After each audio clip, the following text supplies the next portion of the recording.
और इन पदों पर जब आप जाते हैं तो एक आवरण आप ओढ़ते हैं कम से कम उस समय के लिए, जब तक आप उस पद पर बने हुए हैं और जब तक उसकी चीज नहीं होती है।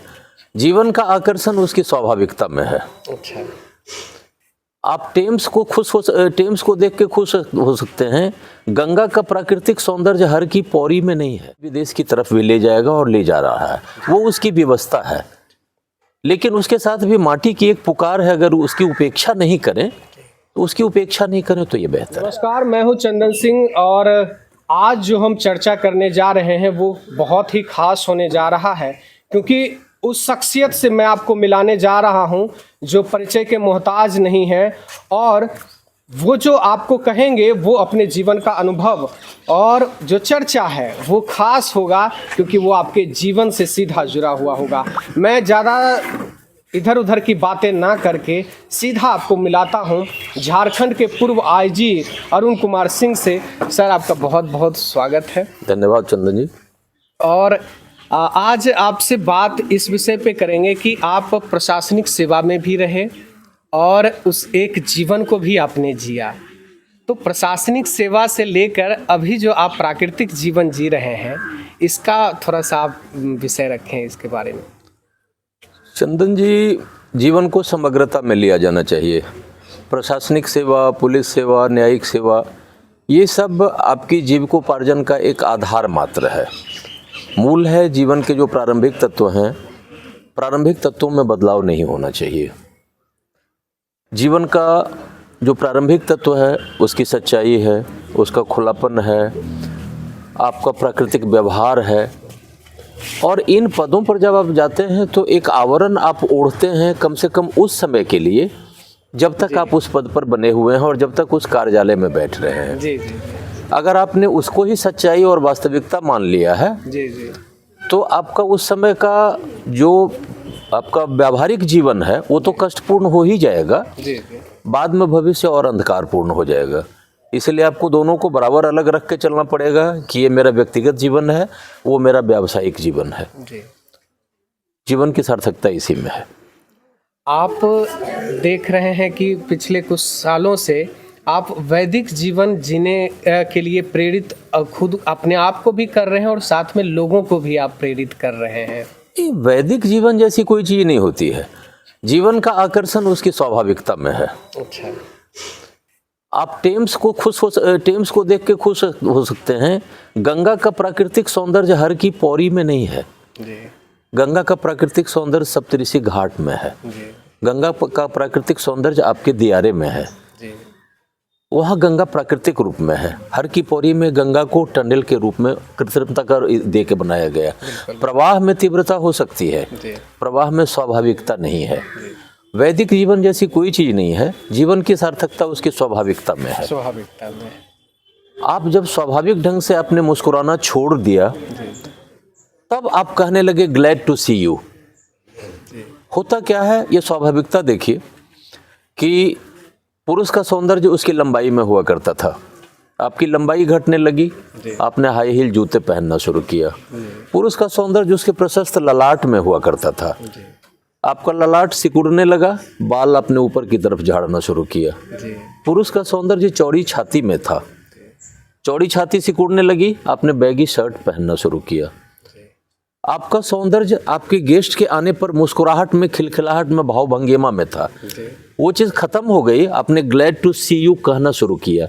यानी आप भाव को बराबर शब्द से पूरा करने का प्रयास कर रहे हैं। भाव क्या था? सहज था, स्वाभाविक था। शब्द क्या है? विद्या का अतिरेक है, बनाया हुआ है, ऊपर से सप्लीमेंट कर रहे हैं। कहीं कोई वैदिक जीवन नहीं है। जीवन स्वाभाविक है, सहज ढंग से उसको प्रवाह में शामिल कीजिए, जीवन सुखी रहेगा।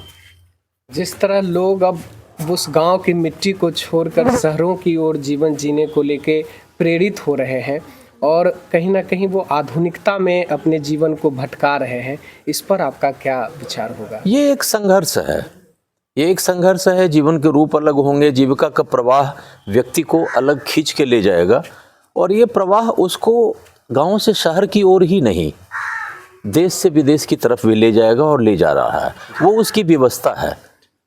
लेकिन उसके साथ भी माटी की एक पुकार है, अगर उसकी उपेक्षा नहीं करें तो ये बेहतर है।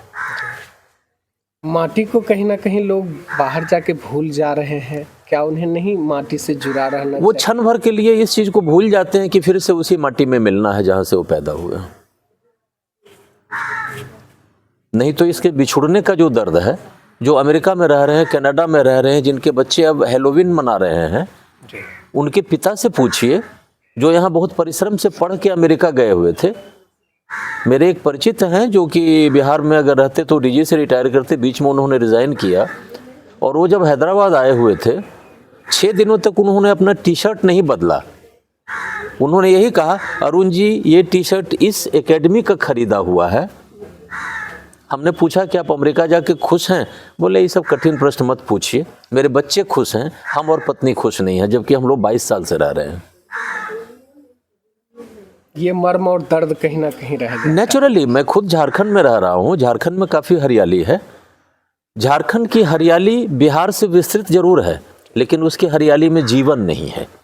जीवन नहीं। यहाँ जब आप आते हैं, खेतों में काम करते हुए लोग, बोरिंग से निकलता हुआ पानी, पानी का प्रवाह, और दूर से आधा किलोमीटर दूर से किसी मजदूर को या किसी व्यक्ति को पुकारे जाने की आवाज़, ये आवाज़ जब गूंजती है तो ये जीवन का प्रतीक बनती है। झारखंड में ये आपको नहीं मिलेगा। जो आप जैविक खेती कर रहे हैं, छोटा सा ही, क्या आप ये लोगों को संदेश देंगे कि करना चाहिए आगे जिस तरह से बीमारियां फैल रही है लोग? ये जैविक खेती फिर वही है। अब जैविक खेती धीरे धीरे एक लग्जरी बनते चली जा रही है। लोग अफोर्ड नहीं कर सकते हैं इसको, क्योंकि इसमें लागत ज़्यादा है, श्रम ज़्यादा है, आपके पास श्रम के संसाधन सीमित होते जा रहे हैं। वैज्ञानिक खेती आपकी व्यवस्था है जी। तो अब जैविक खेती, खादी कौन लोग पहनते थे पहले, जो कमजोर थे। अब खादी जो बहुत आर्थिक रूप से संपन्न है वही पहन सकते हैं। बिल्कुल बिल्कुल। ऑर्गेनिक खेती, जैविक संसाधन, अब जिनके पास बहुत पैसा है वही कर सकते हैं। तो क्या किसान वो पुरानी जो परंपरा में वो जैविक करते ही थे, खेती लौटना चाहिए उन्हें? पुरानी परंपरा में किसानों को लौटना चाहिए। थोड़ी सी उपज, ऑर्गेनिक उपज के नाम पर उनको ज़्यादा लाभ देगी, लेकिन फिर से उसी तरह से लौट जाए तो हमारी कृषि उपज फिर से घट जाएगी और भारत की बढ़ती हुई जनसंख्या का पेट हम नहीं भर पाएंगे। इसलिए वैज्ञानिक खेती हमारी व्यवस्था है, जैविक खेती हमारा आकर्षण है और हमारी आवश्यकता है। आवश्यकता और व्यवस्था में तो आपको फर्क करना ही पड़ेगा, और व्यवस्था आपको अपनी तरफ मोड़ लेगी। आखिरी संदेश आप क्या, जिस तरह से बीमारियां फैल रही है, लोगों को जीवन जीने की प्रेरणा, खास करके आहार से मैं इसलिए जोड़ता हूँ क्योंकि हमारे वेदों में भी लिखा हुआ है कि जैसा अन्न वैसा तन वैसा मन, और लोगों का आप देख रहे हैं अन्न के कारण तन भी प्रदूषित हो रहा है और मन भी प्रदूषित हो रहा है। इस पर आप आखिरी संदेश क्या देना चाहेंगे? बिल्कुल, आप सहज रहिए, स्वाभाविक रहिए, आप वही खाइए जो आपकी अगली पीढ़ी और उसकी अगली पीढ़ी, जो आपकी दादी नानी खाया करती थी। इतना ही कीजिए, यही सहजता आपको बहुत अच्छे जीवन के लिए देगी। बहुत बहुत धन्यवाद आपका हमारे साथ जुड़ने के लिए।